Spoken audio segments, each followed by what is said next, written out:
Seguimos el tema de la oración privada que Dios ordena y Él bendice.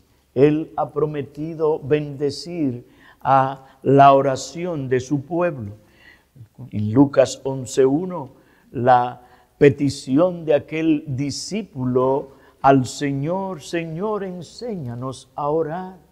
Cuando escuchamos una petición como esta, nosotros nos podemos preguntar: ¿y yo cuánto necesito aprender a orar?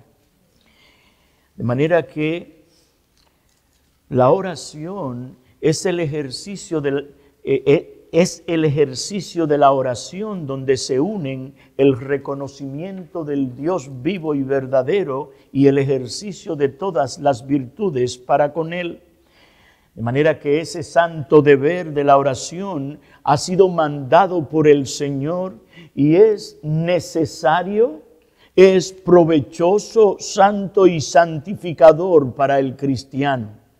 Este santo deber santifica la vida y da poder a todos aquellos que se unen en oración para la gloria de Dios, de modo que la práctica de la religión verdadera es expresada ampliamente en cómo orar e invocar el nombre de Dios. Ese nombre que es sobre todo nombre, ese nombre delante del cual se doblará toda rodilla y todo hombre confesará que Jesús es el Señor. De manera que, como quiero traer un señalamiento de un siervo de Dios del pasado, que él dice: la oración es la cuestión más importante de la religión práctica. La oración es lo más importante de la religión verdadera. Todo lo demás que hacemos es secundario comparado con ella. Leer las Escrituras, guardar el día del Señor, oír sermones, todo esto es de mucho valor y de mucho peso en la iglesia de Cristo. Pero ninguna de ellas tiene tanta importancia como la oración privada. Pareciera que este hombre está siendo muy enérgico y muy exagerado en este planteamiento. Pero escúchame con atención. Si tú descuidas el tiempo de oración y de comunión privada con el Señor, todo lo demás se verá sensiblemente afectado. Tu adoración del día del Señor, que ahora estamos ofreciendo al Señor, está directamente proporcional a cómo pasó tu vida de oración y comunión secreta en la semana que pasó. De lunes a sábado tú tuviste muchas horas de diferentes maneras. Y esa vida de oración y de comunión con el Señor se verá afectado directamente en este momento si esta vida de oración no fue bíblicamente hecha. Tu adoración al Señor el domingo está directamente proporcional. Entonces, ya sea que comáis o que bebáis o que hagáis cualquier otra cosa, hacedlo todo para la gloria de Dios. De manera que todo lo que tú hagas, tienes que hacerlo para la gloria de Dios. Entonces, la adoración general que le debemos a Dios involucra todos los aspectos de nuestras vidas. No podemos vivir una vida de una manera y otra vida de otra manera. No, debe ser una forma de vivir que glorifique a Dios en todo lo que nosotros hacemos. La adoración personal, entonces, es la actividad regenerada del creyente. Aquí hay un grupo de hombres y mujeres que son regenerados, de manera que le estamos ofreciendo una adoración personal en la que reconocemos la grandeza de Dios que se revela en el carácter y las obras del Señor. Y en vista de esa revelación, el creyente rinde a Dios el culto que Él se merece. Con temor, con reverencia, nos hemos acercado a este lugar para ofrecer sacrificios espirituales que den gloria a nuestro Dios. Y si tú no viviste del lunes a sábado de una manera que glorifique a Dios en tu vida privada, eso se va a ver afectado aquí.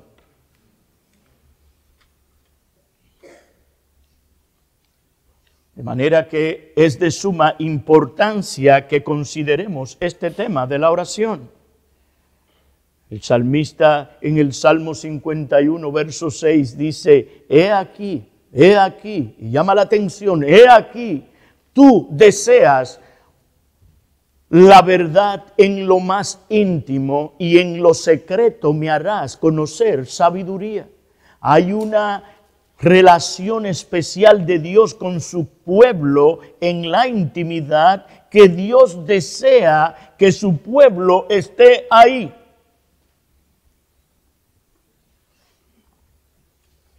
El Señor Jesucristo fue muy enfático con la necesidad de orar siempre y no desmayar. Muy enfático. Él dijo en Lucas 18:1 que su pueblo debía orar en todo tiempo y no desfallecer. Les habló de esa necesidad. ¿Tengo que explicarte lo que es necesario? La necesidad de orar siempre y no desmayar. La tendencia es a desmayar, porque no entendemos bien que es necesario orar. No lo hemos entendido bien. Por eso la importancia de traer este tema. Porque todos necesitamos escuchar estas cosas. Todos necesitamos escuchar estas cosas. Nuestras vidas son que suben y que bajan y que vuelven y que suben y que bajan y eso. Y en cada situación de esa hay situaciones que hay cosas que no sabemos qué hacer. Especialmente en la oración. Agradecido del Señor por la ayuda que he recibido de otros hombres del Señor en este tema. Con esto en mente, entonces, quiero proponerle estudiar este tema de la manera siguiente. El primer punto que voy a tratar es que Dios manda a todos los hombres a orar con acciones de gracias. A todos los hombres. En segundo lugar, trataré que la oración debe ser ofrecida en el nombre del Señor Jesucristo. En tercer lugar, veremos que la oración debe ser o es con la asistencia del Espíritu Santo. En cuarto lugar, si el Señor me permite, voy a ver las características de la oración verdadera. Quizá mucho, ¿verdad?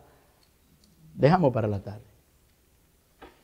Voy a estar viendo esta noche algunas exhortaciones para perseverar en la oración y algunos obstáculos mentales que vienen en nuestra vida de oración. Tenemos que conocer todas estas cosas, porque si no las conocemos, nos vamos a desfallecer, que es lo que el Señor Jesucristo dice, que no desfallezcamos.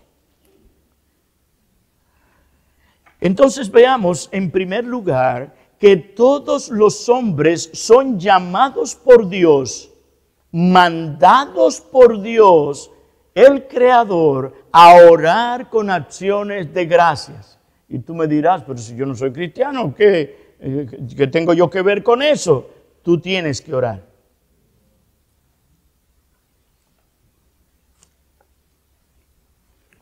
Voy a leer la Confesión de Fe de Londres de 1689, en el capítulo 22, el párrafo número 3 declara lo siguiente, y cito: siendo la oración con acción de gracias una parte de la adoración natural, la exige Dios de todos los hombres.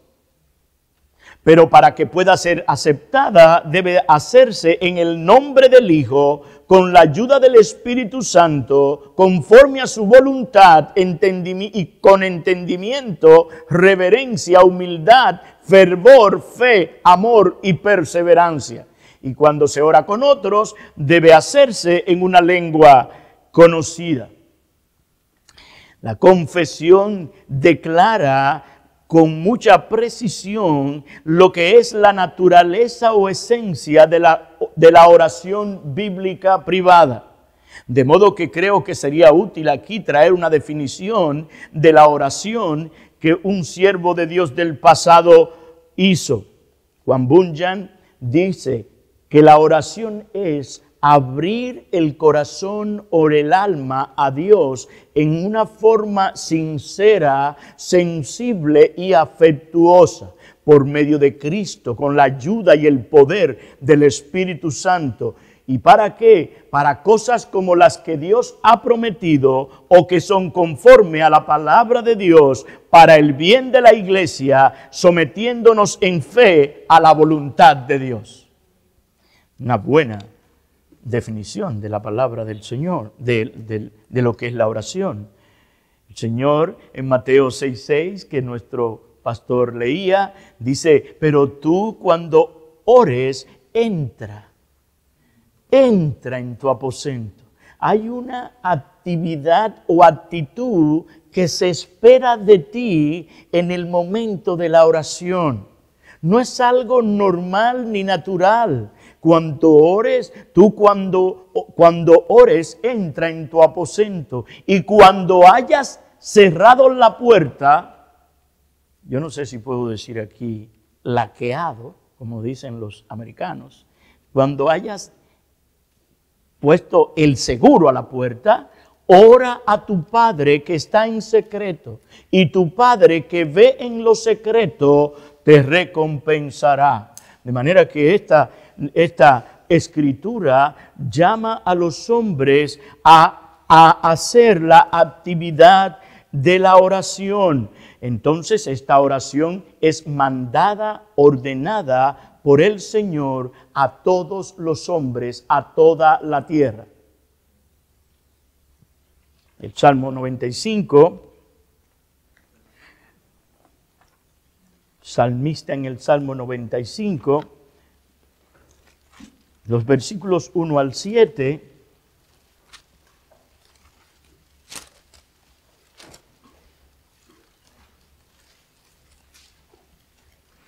venid, una orden. Venid, cantemos con gozo al Señor.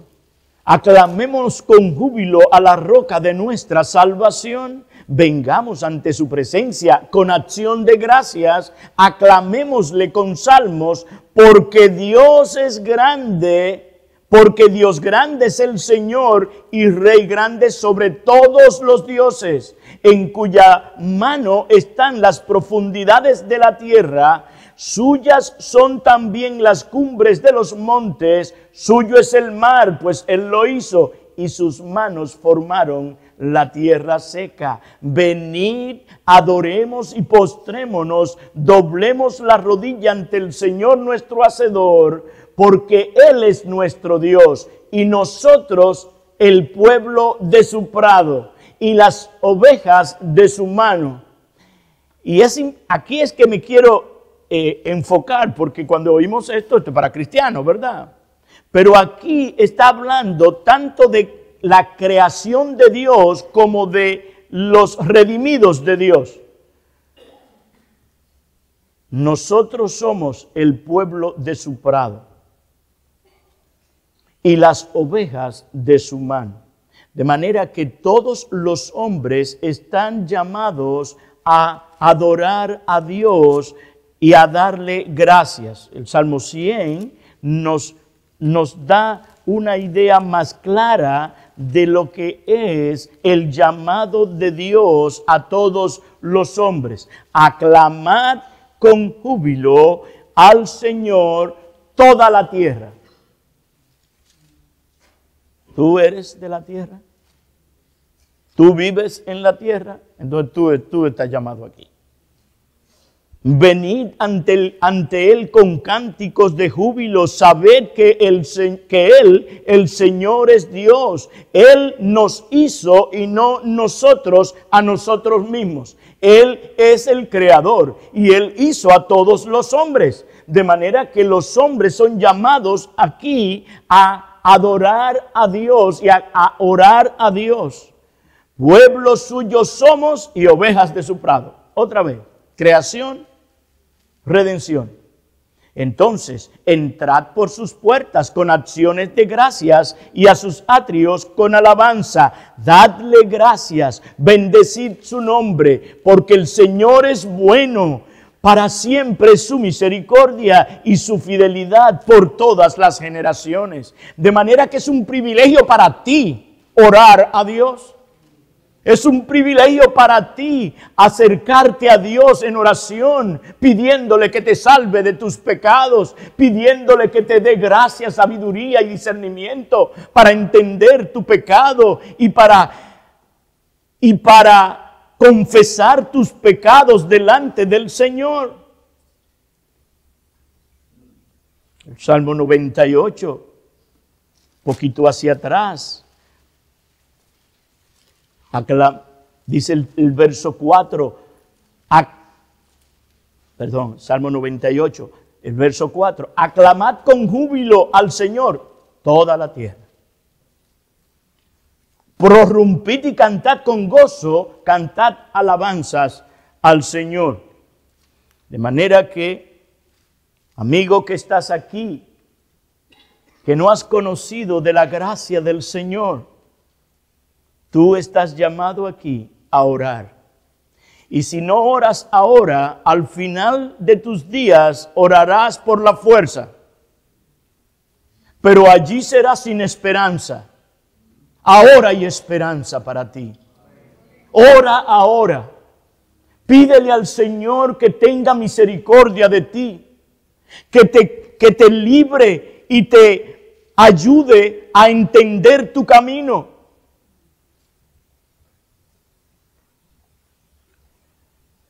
Señor es un Dios bueno y misericordioso. Él es fiel y justo. Pero en segundo lugar, no solamente toda la tierra, todos los hombres son llamados a orar al Señor. ¿De qué manera debe ser ofrecida esa oración? Esa oración que Dios exige y Él demanda. Para ofrecerla como debe ofrecerse, tú tienes que nacer de nuevo por la gracia de Dios en Cristo. Porque esta oración a la que nos vamos a referir ahora tiene que ser hecha en el nombre de Jesús, en el nombre de Cristo. Él te llama a ofrecer esta oración en el nombre de Jesucristo y dirigirla al Padre. Y dirigirla al Padre en el nombre de Jesucristo.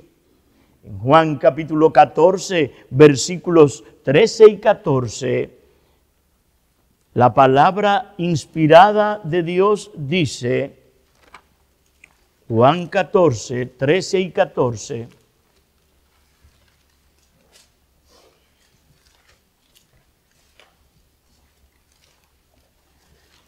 y todo lo que pidáis en mi nombre, lo haré. ¿Para qué? ¿Con qué propósito? Para que el Padre sea glorificado en el Hijo. Todo lo que pidiereis en mi nombre, lo haré. Verso 14. Si me pedís algo en mi nombre, yo lo haré. Yo lo haré. Ahora, es importante decir aquí que cualquiera puede memorizarse una oración y hacerla en el nombre de Jesucristo. Entonces tenemos que tener cuidado. Tú tienes que tener el entendimiento bíblico para saber qué es lo que significa orar en el nombre de Jesús.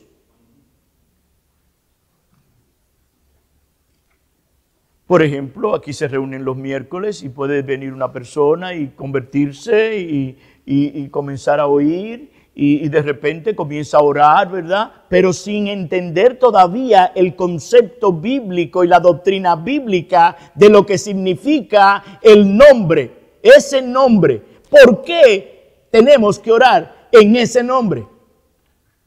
¿Por qué? Cristo le dice a los discípulos, todo lo que pedís en mi nombre, yo lo voy a hacer. Y eso es consolador, ¿verdad? Todo, no es algo, todo lo que pidáis en mi nombre, según la voluntad del Señor, yo lo voy a hacer. Como otro siervo señaló, él dice, el nombre de Cristo es la clave de la gloria de Dios revelada a través del Evangelio. Repito, esto es importantísimo. El nombre de Cristo es la clave de la gloria de Dios revelada a través del Evangelio, que es el objeto de la fe salvífica. Juan capítulo 1, versículo 12.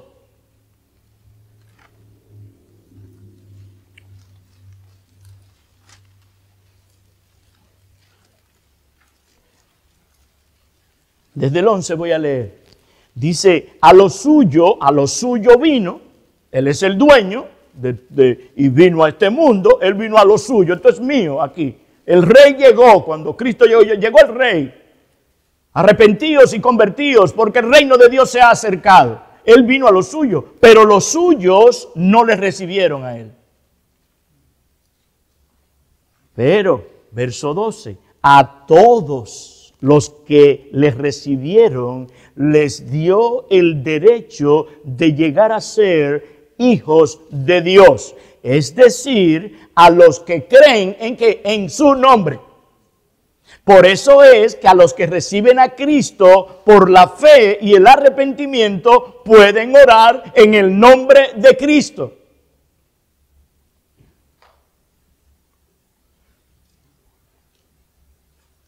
Capítulo 3, verso 18.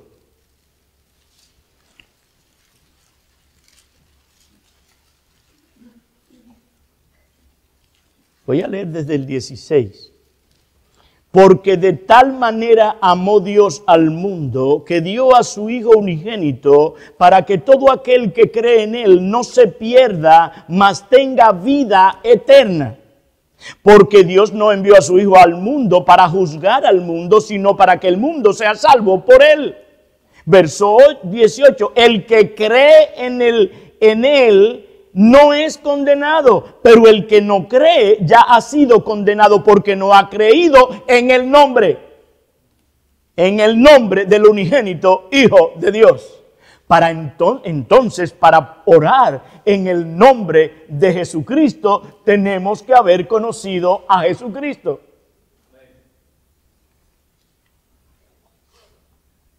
En Juan 20:31, por ejemplo, el propósito de Juan para escribir su carta, Juan 20:31.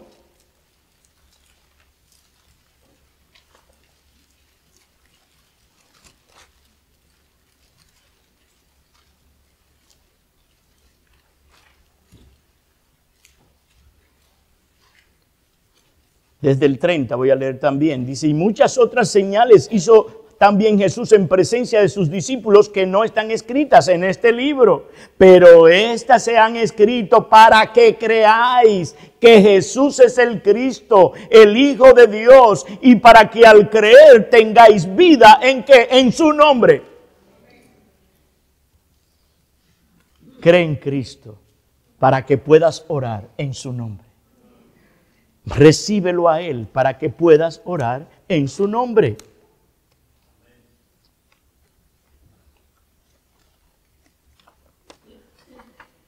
Actuar en el nombre de alguien, de otra persona, es actuar como uno que fue enviado por esa persona. Si tú vas a actuar en el nombre de alguien, es porque ese alguien te mandó. En Juan 14, versículo 26,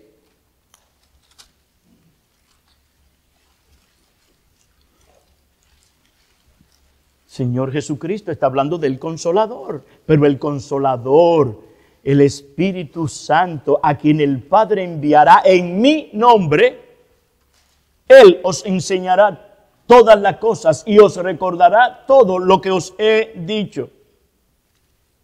Por consiguiente, entonces, orar en el nombre de Jesús es acercarse a Dios el Padre a través de la fe en la persona y la obra salvadora de Cristo, como aquellos a quienes el Padre ha dado el derecho para hacer nuestras peticiones. No puedes hacer peticiones si no tienes este nombre. Por eso es que tiene que recibir a Cristo. Juan 15:16.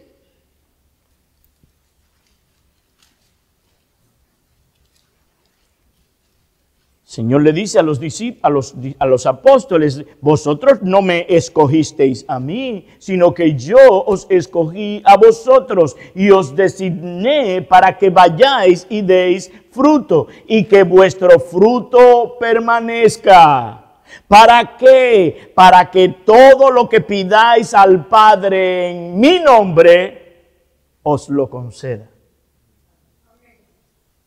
No podemos dar por sentado que todo el mundo entiende lo que significa pedir al Padre en el nombre de Jesús. En el capítulo 16, más adelante, los versículos 23 y 24, dice el Señor: en aquel día no me preguntaréis nada. En verdad os digo, si pedís algo al Padre, os lo dará en mi nombre. Hasta ahora nada habéis pedido en mi nombre.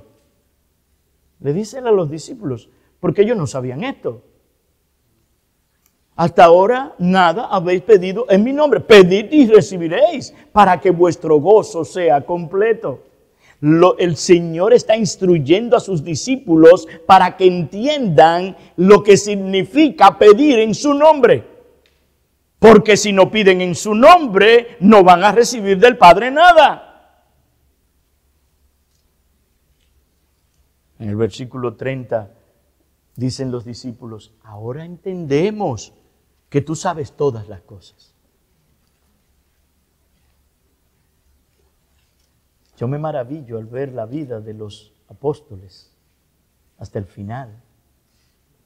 Cuánta misericordia del Señor. Cuánta paciencia, cuánto amor. Los amó y los amó hasta el fin. Tuvo compasión de ellos, a pesar de.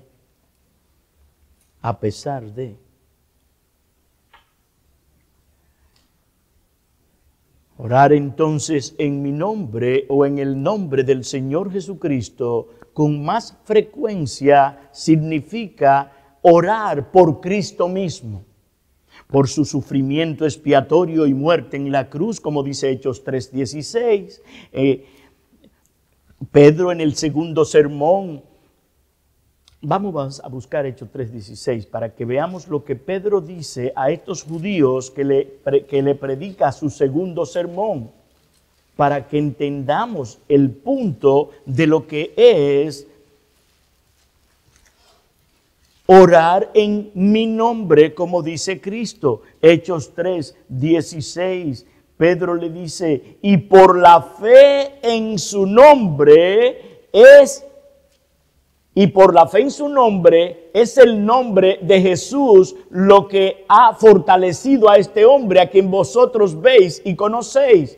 Y la fe que viene por medio de él le ha dado esta perfecta sanidad en presencia de todos vosotros. Es por la fe en el nombre. La fe en el nombre de Jesús trae salvación, vida eterna. La fe en el nombre de Jesús trae liberación del pecado, de la contaminación. Trae liberación de la condenación eterna en el infierno preparado para el diablo y sus ángeles. De manera que es el nombre de Jesús. En Hechos 4:12, Pedro dice: y en ningún otro hay salvación. No, no, no, no, no, no, no lo hay, no hay, ningún otro hay salvación porque no hay otro nombre. No hay otro nombre bajo el cielo dado a los hombres en el cual podamos ser salvos. No lo hay. Tienes que amarrarte, aferrarte al Señor Jesucristo. Tienes que entregarte a Él de todo corazón. Tienes que reconocer que tú todavía no has podido hacer lo que tú has querido hacer. Porque sin Cristo nada podemos hacer. Ven a Cristo. Decía en la hora pasada la invitación, venid a mí todos, todos. Él no quiere que ninguno perezca, sino que todos procedan al arrepentimiento. Él quiere hacerte el bien. Él retarda su venida y no ha llegado porque Él no quiere que ninguno perezca. Él es un Dios fiel, un Dios bondadoso, tierno y compasivo. ¿Dónde estás tú? Tú no sabes si vas a vivir hasta mañana. Hoy es el día en que tienes que venir y confesar tus pecados, arrepentirte de ellos y creer en el Evangelio, en el nombre de Cristo. Hebreos capítulo 7, verso 25. Dice la Escritura, escucha esto, incrédulo que estás aquí, por lo cual Él también es poderoso para salvar para siempre a los que por medio de Él se acercan a Dios, puesto que vive perpetuamente para interceder por ellos. Como el hombre debido a su pecado ha hecho una separación entre Él y Dios, no puede ni está capacitado para venir a Cristo. Dios sin Cristo es fuego consumidor. De manera que tú tienes que venir a Él para que te libre de la culpa, como dije, del pecado. Sin embargo, Dios ha dado a Jesús. Dios lo ha entregado a su Hijo, su único, y lo ha entregado como fiador y mediador, que por su sufrimiento y muerte ha reconciliado al pecador con Dios y ha eliminado la separación. Por su muerte, el velo del templo se rasgó en dos, para que sin impedimento el pecador pudiera mirar y entrar en el lugar santísimo. Puede ir a la presencia de Dios en oración a través del sacrificio perfecto de Cristo en la cruz. El escritor de Hebreos dice también en el capítulo 10, 19 y 20.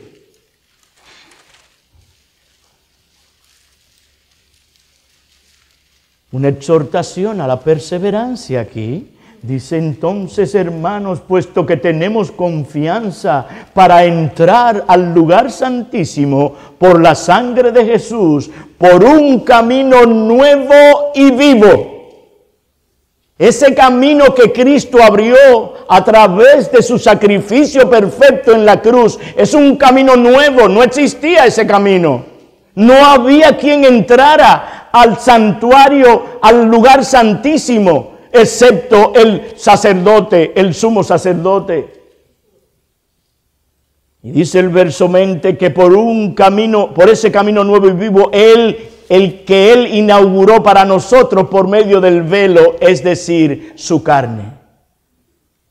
Él entregó su carne para que todo aquel que en Él crea tenga vida eterna en su nombre.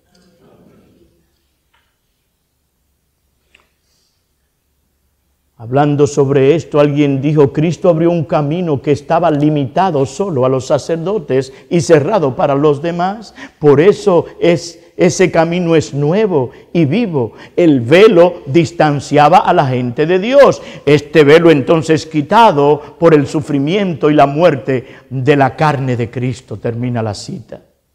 Cristo es el único camino. No hay otro camino. Por lo tanto, si oramos en el nombre de Cristo, es como orar por los méritos de Cristo. Cuando el pecador recibe a Cristo por la fe en su sangre y así unido a Cristo se convierte en partícipe de Cristo y de todos sus méritos. Cuando tú vas al Padre a través del sacrificio perfecto y todo suficiente de Cristo, la justicia de Cristo, el Padre la ve en ti y por eso te recibe. Gloria a Dios. Él es bueno. El Señor es bueno. Con estos méritos y apropiado de la justicia de Cristo, va a Dios y de esta manera tú pide, ora, y Dios te concede todo a través de Cristo.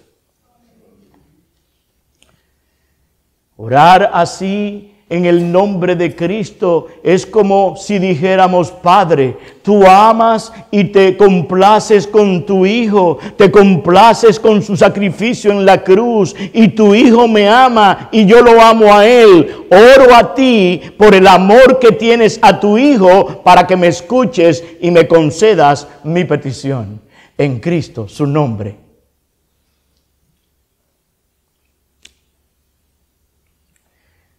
Pero no solamente tenemos que orar en el nombre de Cristo, sino también tenemos que orar en el poder y con la ayuda del Espíritu Santo de Dios. Y aquí quiero animarte, porque el Espíritu Santo nos ayuda, el Espíritu Santo nos da fortaleza, nos da la gracia, nos intercede por nosotros, como te voy a explicar ahora. Tenemos al Espíritu Santo que está siempre listo para ayudarnos en nuestra debilidad en la oración. De manera que si observas Romanos 8, 26 y 27, acompáñenme allí por favor, Romanos 8, 26 y 27.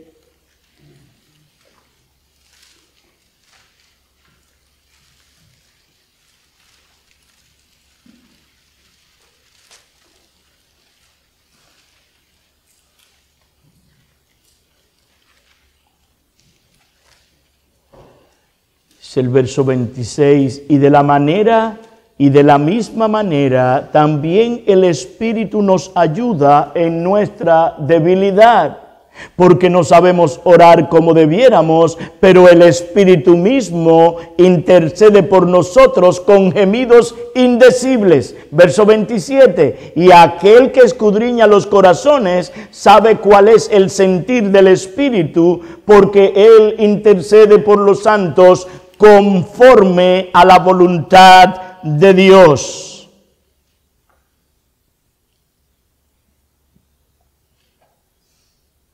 Orar, que el Señor nos enseñe a orar, es importante, porque aquí dice que no sabemos orar.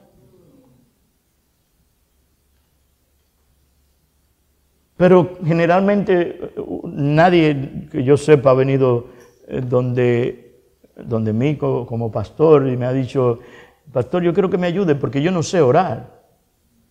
Generalmente dan por sentado que saben orar. Aquí está hablando el apóstol Pablo de que también el Espíritu nos ayuda. ¿Y por qué? Porque no sabemos orar. No sabemos orar como debiéramos orar. Pero el Espíritu intercede por nosotros con gemidos indecibles. Y llamo la atención al nosotros. Pablo se está incluyendo aquí entre los que no saben orar. Interesante. Antes de explicar esto con relación a Pablo, quiero que veamos en Mateo 20, 22. Mateo 20, 22. Los hijos de Zebedeo fueron a donde el Señor y le hicieron una petición. Verso 22 dice, pero respondió Jesús, dijo, no sabéis lo que pedís. Ustedes no saben lo que están pidiendo. ¿No saben? El Señor está diciendo ahí, ustedes no saben lo que están pidiendo.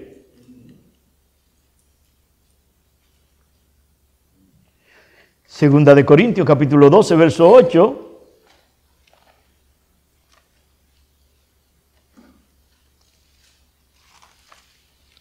Pablo está orando.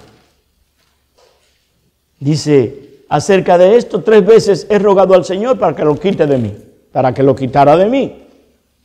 Y Él me ha dicho, te basta mi gracia, pues mi poder se perfecciona en la debilidad. Por tanto, muy gustosamente me gloriaré más en mis debilidades para que el poder de Cristo more en mí. El punto que quiero llamar la atención aquí es que Pablo está orando, pero parece que él no sabe lo que está orando. Rogó 3 veces. Una oración persistente, ¿verdad?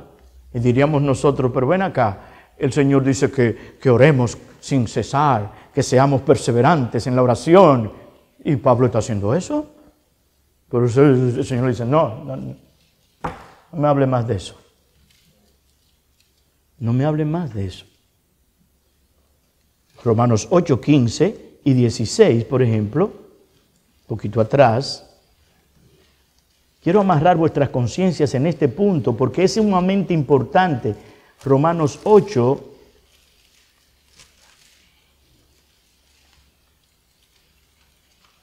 15 y 16. Dice, pues no habéis recibido un espíritu de esclavitud para volver otra vez al temor, sino que habéis recibido un espíritu de adopción como hijos, por el cual clamamos, Abba, Padre. El Espíritu mismo da testimonio a nuestro espíritu de que somos hijos de Dios. Entonces, el Espíritu le da testimonio a todo verdadero creyente de que verdaderamente es un hijo de Dios. Ahora, con respecto a la oración de Pablo, Pablo llama la atención, y cito a un siervo de Dios aquí, Pablo llama la atención a nuestra debilidad, nuestras limitaciones humanas por causa del pecado. Todas nuestras debilidades como creyentes, nosotros nos pasan por el pecado remanente que mora en nosotros. No sabemos qué es lo que debemos orar. No estamos seguros respecto al contenido de la oración que puede estar en armonía con la voluntad de Dios. No sabemos. Como dije hace un momento, nuestras vidas tienen cambios y a veces, ¿qué oro? ¿Cómo oro? ¿Por qué oro? Pablo dice nosotros. Se incluye aquí. Puede parecer extraño que un hombre de la estatura espiritual de Pablo, ¿verdad?, esté incluyéndose ahí. ¿No sabemos orar? No sabemos. ¿Cómo puede ser posible que un hombre que aparte de las oraciones de Cristo no conocemos otro más fervoroso que él, orando en las Escrituras y orando por otros y orando por él y pidiendo que oren por él? Eso llama la atención aquí, ¿verdad que sí? ¿Puede haber algo más sublime que la oración que él hizo en Efesios 3, 14 al 19? ¿Cómo solucionamos este problema de Pablo que está diciendo, incluyéndose, que él no sabe orar como conviene? Porque no es que no sabe orar, es que no sabe orar como conviene.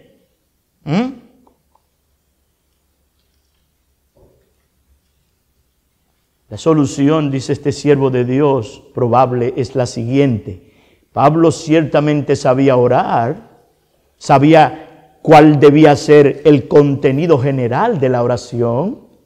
Él sabía que uno debía orar por el espíritu perdonador, por tener un espíritu perdonador. Él sabía que debíamos orar por la paz entre los miembros de la iglesia.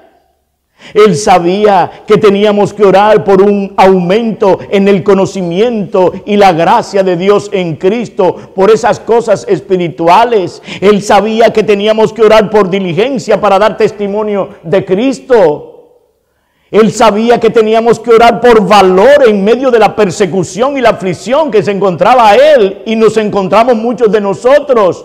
Él sabía que teníamos que orar por compasión hacia los que están en necesidad. Él sabía que teníamos que orar por gratitud hacia Dios, por todas las bendiciones y fidelidades que Él tiene con nosotros. Por todos los frutos del Espíritu, Él sabía que teníamos que orar. El gozo, el amor, el gozo, la paz, la paciencia, la benignidad, la fe, la mansedumbre, el dominio propio. Pablo sabía que había que orar por esto. Pero que había que orar en el caso de una situación específica era algo que no estaba claro.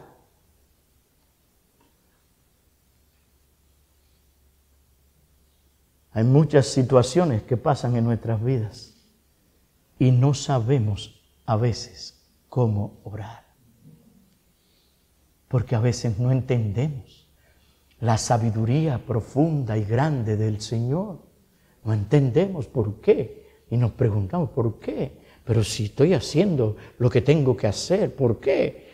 Bueno, porque el Señor es sabio y es su mundo y es su iglesia y Él sabe cómo llevarla hasta la gloria. Él lo sabe.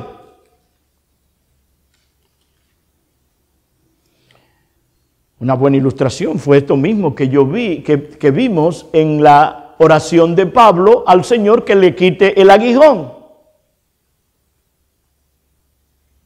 Entonces, nosotros podemos aquí concluir que hay cosas que nosotros no entendemos cuál debiera ser la oración que debiéramos tener en casos específicos.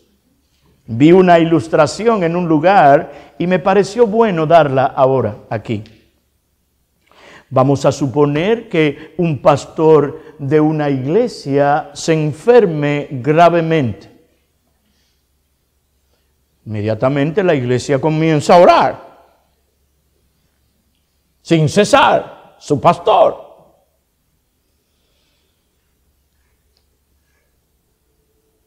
Pero el Espíritu Santo ora también.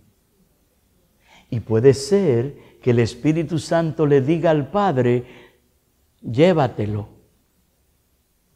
porque ellos están descansando demasiado en Él.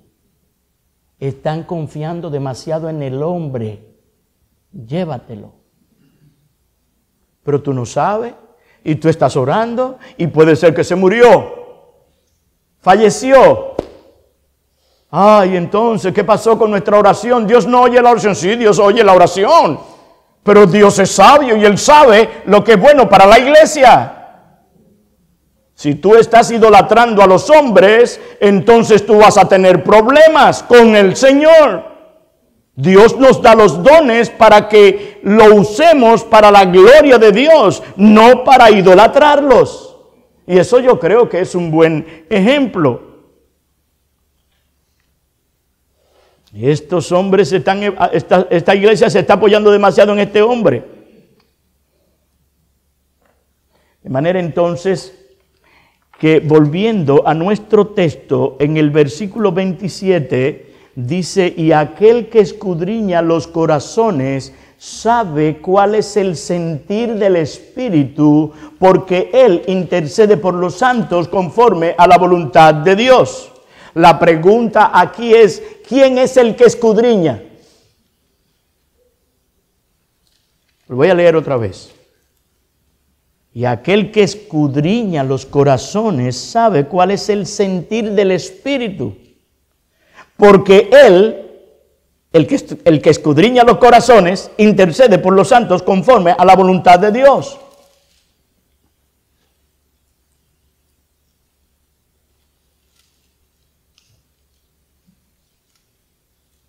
¿Quién es el que escudriña los corazones? Salmo 139.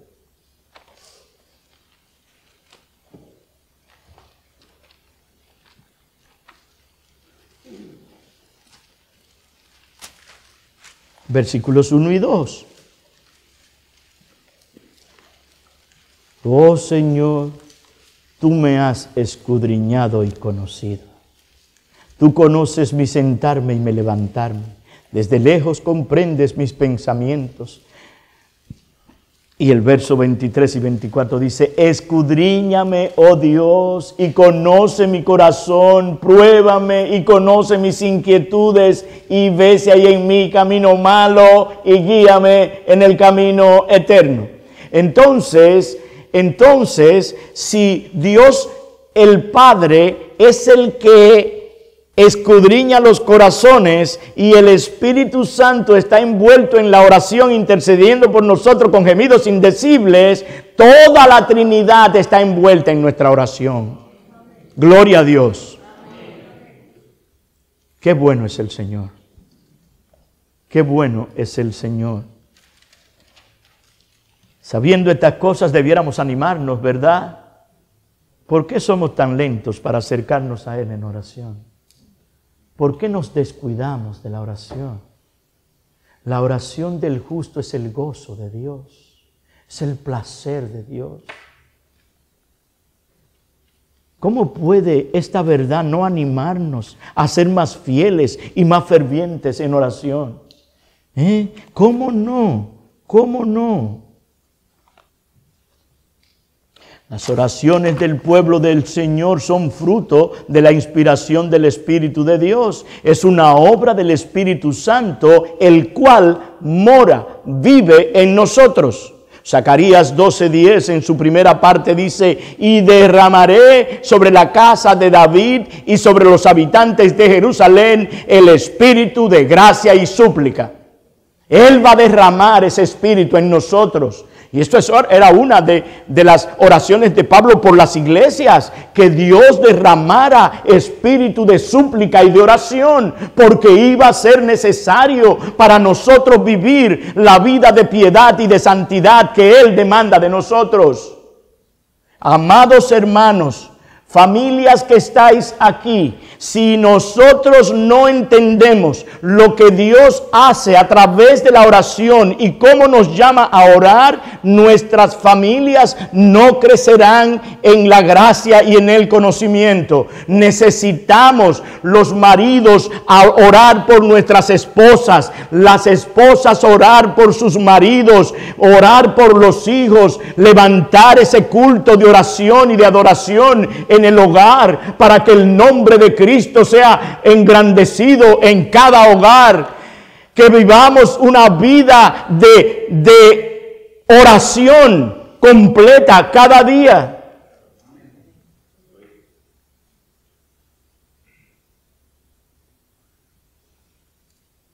El Señor mandó: pedid y se os dará, buscad y hallaréis, llamad y se os abrirá, porque todo el que pide recibe, y el que busca halla, y el que llama se le abrirá.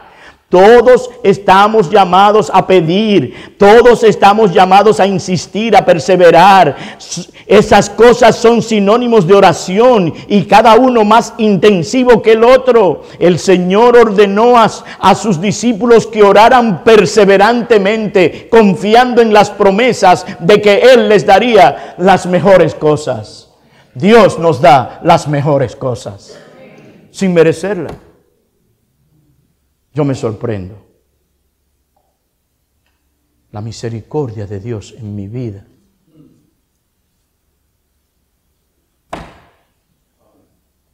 Gloria a Dios. Eso es Él. Eso es Él. Él guía a su pueblo. Y Él sabe cómo hacerlo.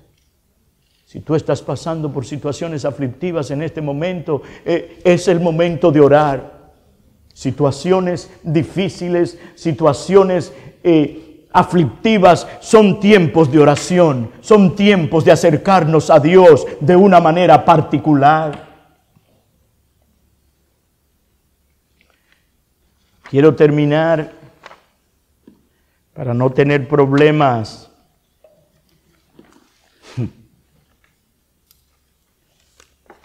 con algunas palabras para nuestros amigos y familiares nuestros hijos, nuestros nietos.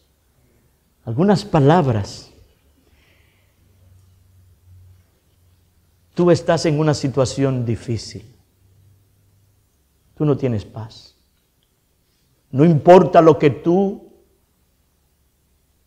hayas tenido o tengas de cosas materiales, eso no te va a resolver nada. No te vas a llevar nada de este mundo.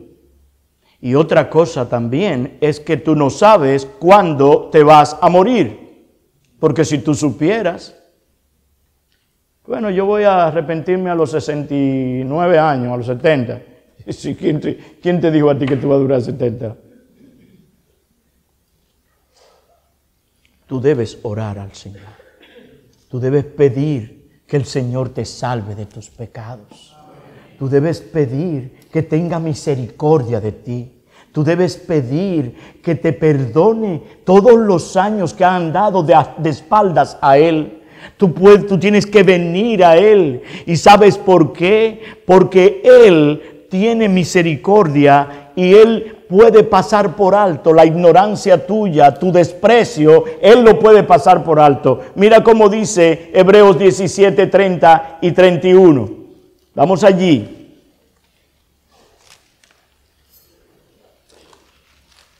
El apóstol Pablo está en Atenas. Le está predicando a los atenienses porque tenían un Dios desconocido. Y Pablo le dice, a ese es que yo sirvo, al que ustedes no conocen.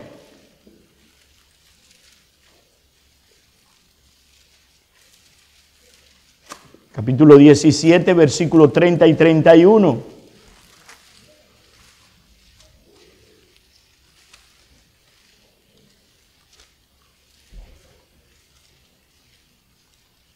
Es Hechos, perdón.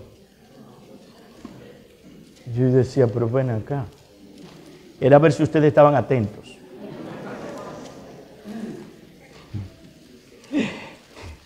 Hechos 17.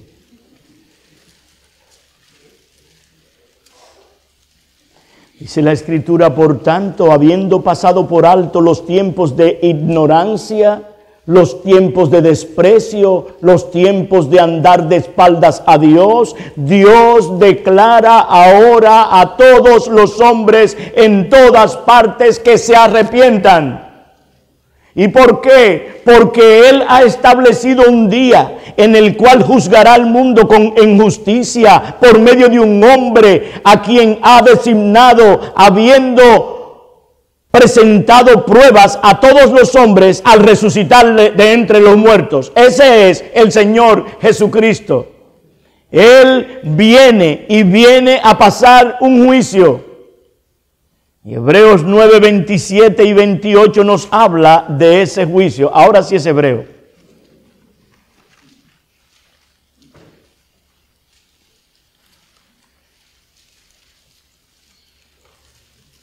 Hay un juicio.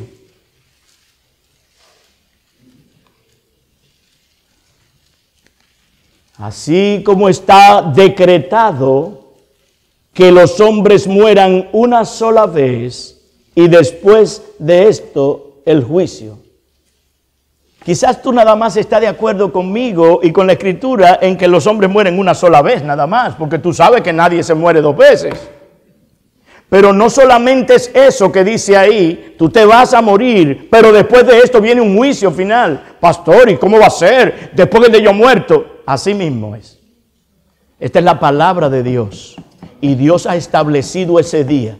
Cristo vuelve a buscar a su pueblo y en ese momento escucha cómo Él vendrá. Así también, verso 28, así también Cristo, habiendo sido ofrecido una sola vez para llevar los pecados de muchos, aparecerá por segunda vez sin relación con el pecado. No va a hablar de pecado en ese momento. Este es el tiempo de hablar de pecados. Este es el tiempo de la gracia de Dios en Cristo. Este es el tiempo donde Él te llama al arrepentimiento y a la fe en Él. No hay otro tiempo. Cuando mueras y te vayas a la eternidad, tú vivirás eternamente en un lugar de eterno tormento, en un lugar donde el fuego no se apaga y el gusano nunca muere. Yo no entiendo cómo será eso. Pero es un lugar de tormentos eternos. Y es por la eternidad. Tú no vas a aniquilarte cuando te mueras. Tú no te vas a desaparecer, porque el alma del hombre no muere. Esa alma tuya se unirá a tu cuerpo y será echada en el infierno, aquel lugar de tormentos. Pero Cristo vino para que tú no tengas que llegar ahí. Él no ha venido como algunos lo tienen por tardanza, porque Él no quiere que ninguno perezca, sino que todos procedan al arrepentimiento. En Él hay perdón de pecados y vida eterna. Amigo mío, hijos nuestros, niños, jóvenes que estáis aquí, mayores que están aquí, si tú no tienes a Cristo, ven ahora y entrégate a Él de corazón, con sinceridad de corazón, y dile: perdóname mis pecados y dame la gracia que necesito. Ayúdame en mi incredulidad. Y Él sabe cómo hacerlo. Él es bueno y para siempre es su misericordia. Señor, bendiga esta palabra en nuestros corazones.